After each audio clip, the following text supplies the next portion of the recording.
Then jumping ahead to 1859 through 1894, there were reports of it being seen in numerous times.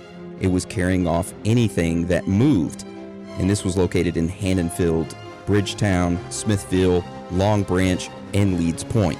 So it was seen in numerous towns.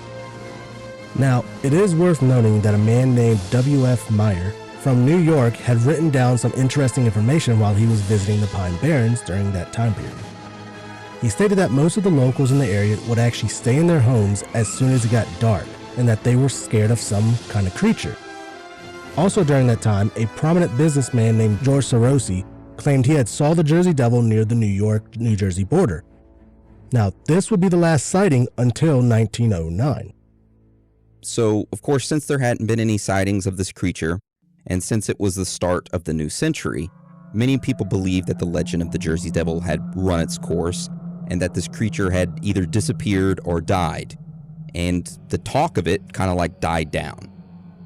However, this creature appeared again, with vengeance.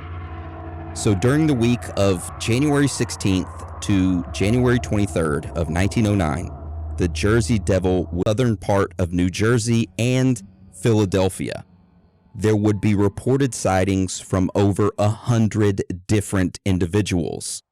He was out causing terror. When you said with vengeance, all I pictured was like the Jersey Devil with like a Batman mask on. He's like that, man. He's like that. He's coming back with a vengeance. Oh. Now, it all began on the morning of January 16th, 1909. On that Sunday, an individual named Thack Cozzens of Woodbury, New Jersey, would claim that he saw a flying creature with glowing eyes flying down the street. Then on that same day in Bristol, Pennsylvania, an individual named John McCowan heard and then saw a strange creature on the banks of the canal. A patrol officer named James Sackville pulled out his handgun and fired upon this creature. As it flew away, it let out a horrible screaming noise. Then a minister in Bristol got a look at the Jersey Devil as it flew overhead and described it as a bird-like creature with a horse's head that had a piercing scream. When the sun finally rose, the residents went outside to see what others thought about the piercing scream they had heard, where they had found strange hoof prints in the snow, which local trappers claimed that they had never seen hoof prints like these that were left in the snow. That next morning, a family in Burlington, New Jersey had reported that they had found strange hoof prints all in their yard and around their trash, which something had eaten half of it. Come to find out, almost every yard in that area had these strange hoof prints all over, which strangely enough wasn't just on the lawn. They'd actually found these hoof prints going up a tree and then on the rooftops of some homes in that area. This is a ninja Jersey Devil. The tracks were in the middle of the road that led to an open field, which then disappeared after it was in the middle of the field. These types of tracks were found in neighboring towns like Columbus, Heading, and Kenora, which started to frighten people. A hunt was then organized to follow the tracks to figure out what it was and where it went. They tried to use dogs to follow the hoof tracks, but the dogs wouldn't even follow the trail at all. It's like they were scared. Yeah, and we got a picture of the actual hoof tracks. And yeah, exactly as they were described, right? Those are hoof tracks. Those are hoof tracks. And it's like a single file line. Yeah. It's like it's walking down a catwalk. It's exactly what it looks like. Interesting. All right. So on the morning of the 19th, around 2:30 a.m., Mr. and Miss Evans of Gloucester were startled awake by some rummaging noise outside. They got up and walked over to their bedroom window, where they stood there for 10 minutes watching a creature.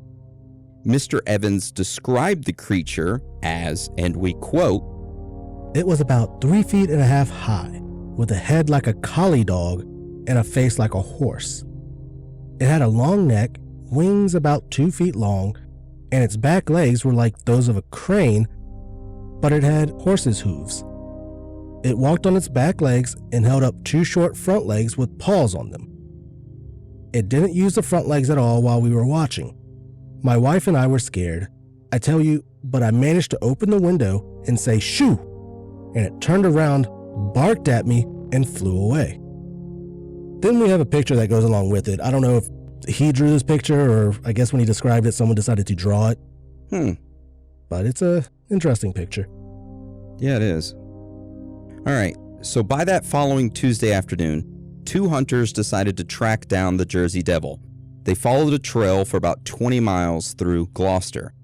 These tracks seemed to have jumped over 5-foot fences and even went under spaces that were only 8 inches high. Then a group of observers in Camden, New Jersey, reported that they had seen the Jersey Devil, and when it saw them, it barked at them and then it took off into the air. So this thing barks. Damn dog devil. Yeah. The next day in Burlington, a police officer and a Reverend John Purcell of Pemberton claimed they had seen the Jersey Devil, which the Reverend had said, and we quote, "Never saw anything like it before. Amen." That's what he said. Okay, he didn't say the amen. But yeah, the tracks were then found in Haddonfield, but they just abruptly disappeared. Following that, a group of people in Collingswood said that they saw the devil fly over heading towards Moorestown. Then an individual named John Smith near Moorestown said he saw the Jersey Devil at the Mount Carmel Cemetery, and right after that, a George Snyder saw it as well. They both described the creature, and their descriptions were identical. Later that day, hoof prints were found on the rooftops and near a puppy that was killed by something in Riverside, New Jersey. Poor puppy. This thing's territorial. On the next day, which was Thursday, the Jersey Devil was spotted by a trolley full of people in Clementon as it circled above them like they were prey. Their descriptions of it matched others from the days before. The drivers of the trolleys armed themselves just in case that the Jersey Devil, or this creature, came back to attack them. Then, in Trenton, one of the councilmen, named E.P. Whedon, heard a strange flapping of wings outside. He went and opened his door, and all he saw was a hoof print on his front porch. Firefighters also had a run-in with the Jersey Devil that day in Collingswood. They fired their... Did they really? Oh my God. That's what they said. They fired their water hoses at it, which it retreated at first, and then they said it charged at them. Right before it got to them, it took off flying. I mean, those fire hoses pack a bunch of pressure. Dude, they are strong. They are very strong. Well, at least the modern ones are. That is from a guy who went to firefighting school. Firefighter class number 25. Aaron, right here. Nice. Saved me. Graduated from firefighter school and EMT. And that was a long time ago, and I cannot save you now, Dan. I do not know anything about firefighting or all out of luck. Hey, darn. Remind me to tell you my EMT story at the end. What I did right after EMT class. I got a lot of good EMT stories. As a matter of fact, let me write that down. Write it so I don't forget. EMT stories. All right, we'll save that to the end. All right.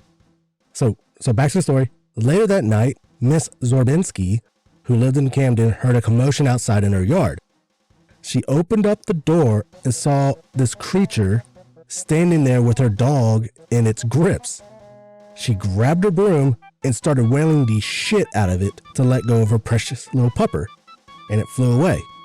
She grabbed her dog and then just started screaming, which the neighbors came running over, which they finally got a hold of the police, and they arrived. And then for some reason, there was like 100 people surrounding Miss Zorbinski's house, just trying to figure out what was going on. Damn, they had a whole freaking town sitting there waiting to attack the Jersey Devil. Yeah. So as they were just standing there, the crowd heard a scream coming from Kagan Hill. So they all hauled ass towards the hill to find the creature there. The 2 officers that showed up pulled their guns and started firing at it. The Jersey Devil did like before and just kind of flew away. And it was quiet for the rest of the night. Damn. This thing does not care about bullets. Nope. On the final day, Friday, a police officer named Louis Strayer said he saw the Jersey Devil drinking out of one of the horses' troughs. The streets were empty and quiet. Schools and factories were closed because no one showed up.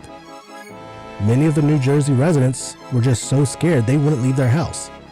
Even during the daytime, they were just so scared of it, they just feared the Jersey Devil so much of it just showing up, they stayed inside. The Jersey Devil was seen once more in February, and that was it for about the next 2 decades. The next appearance of the Jersey Devil would be in 1927. A cab driver on his way to Salem ended up getting a flat tire, and as he was fixing his tire, something heavy landed on the roof of his cab. He was like, "What the hell is that?" He stood up, looked at whatever the hell was on top of his car, and realized, oh my God, there is a creature standing upright, covered in hair, just standing on the top of his car. So he said, "Screw this," and he ran away, leaving his cab just sitting there with the flat tire still. Poor car. I know. You think about it. You already got the car jacked up, you're starting to get the tire off, and then something heavy lands on that thing. I'd be freaked out because I'm thinking I'm partly under the vehicle, or going to be, and then this heavy-ass thing lands on it. Sheesh. You're in the middle of nowhere, too. Yeah. Mm. All right.